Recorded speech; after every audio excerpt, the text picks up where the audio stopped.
News 24 Jansatta में बड़ी खबर यूक्रेन से, जहां पर रूसी सैनिकों की दरिंदगी देखी गई है। पहले रूसी सैनिकों ने पति को गोली मारी, उसके बाद पत्नी का रेप किया। यानी कि सीसीटीवी वीडियो कैमरे में ऐसी हरकत रिकॉर्ड हुई है रूसी सैनिकों की, जिसे देखने के बाद हर कोई हैरान हो चुका है। बता दूं, ये नई बात नहीं है, बल्कि इसके पहले भी यूक्रेन के विदेश मंत्रालय विभाग ने इस बात की जानकारी दी थी कि रूसी सैनिक महिलाओं का अपहरण कर रहे हैं, उनका यौन शोषण कर रहे हैं, जिसकी वजह से इस पर जांच करने की भी मांग उठी है। अब हम आपको दिखाने जा रहे हैं एक महिला का वो बयान, जिसने पूरे यूक्रेन और रूस को दहलाकर रख दिया। आखिरकार पत्नी के सामने पति को कैसे गोली मारी और उसके बाद उसका रेप किया गया रूसी सैनिकों द्वारा, तो उस महिला की आप बीती हम आपको दिखाने जा रहे हैं। बता दो, यूक्रेनी महिला की आप बीती।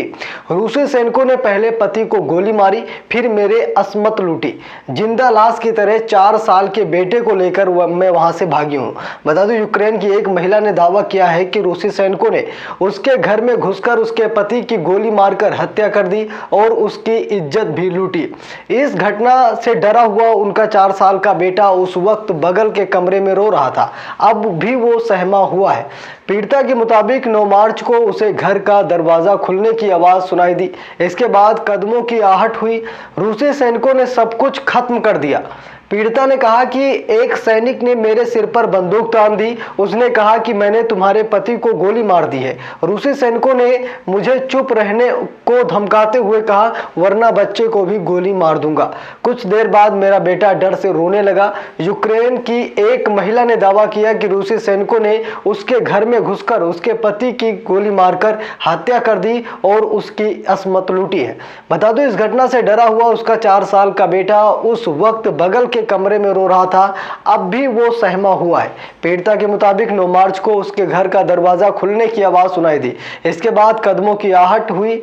रूसी सैनिकों ने सब कुछ खत्म कर दिया। यूक्रेन के विदेश मंत्री दिमित्रो कुलेबा ने कहा है कि रूसी सैनिक महिलाओं से दुष्कर्म कर रहे हैं। उन्होंने कहा कि यह बड़े दुर्भाग्य की बात है। हालांकि कुलेबा ने अपने दावे में पक्ष में कोई प्रमाण नहीं दिए हैं। वहीं यूक्रेनी अफसरों ने भी कहा है कि इस मामले की जांच की जाएगी, क्योंकि रूसी सैनिकों द्वारा ये सारी चीजें की जा रही हैं।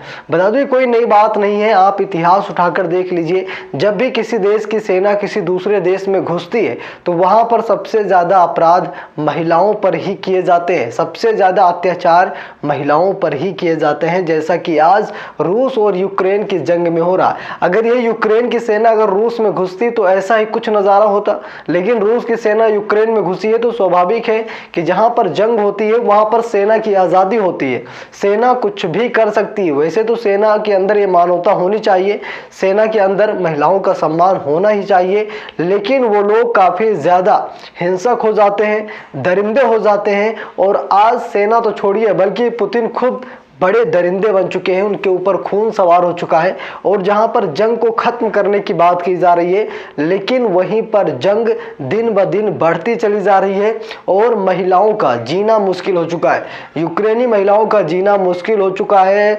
बहुत ही उन्हें ज़्यादा प्रताड़ित किया जा रहा है, उन्हें मारा जा रहा है, काटा जा रहा है और उनके साथ बड़े बड़े दुष्कर्म किए जा रहे हैं। यानी कि समझ सकते हैं कि काफ़ी ज़्यादा इस वक्त अपने आप को असुरक्षित समझ रही हैं यूक्रेन की महिलाएं, क्योंकि रूसी सेना द्वारा कुछ ऐसा बर्ताव किया जा रहा है। तो आपकी क्या राय कमेंट बॉक्स में जरूर लिखिएगा। वीडियो को लाइक शेयर, अगर चैनल पर नए हो सब्सक्राइब भी जरूर कीजिएगा, क्योंकि यहाँ पर आप देख सकते हैं कि रूसी सैनिकों ने किस तरीके से यूक्रेन में तांडव मचाया है। ना ही वहाँ की अर्थव्यवस्था बल्कि वहाँ की मानवता को भी तार तार किया गया। उसे भी खत्म करने के लिए रूसी सेना लगातार एक्शन मोड में नजर आ रही है। तो आपकी क्या राय कमेंट बॉक्स में लिखिए। वीडियो को ज़्यादा लोगों तक शेयर कीजिएगा। बने रहिए न्यूज़ 24 जनसत्ता के साथ। बहुत बहुत धन्यवाद।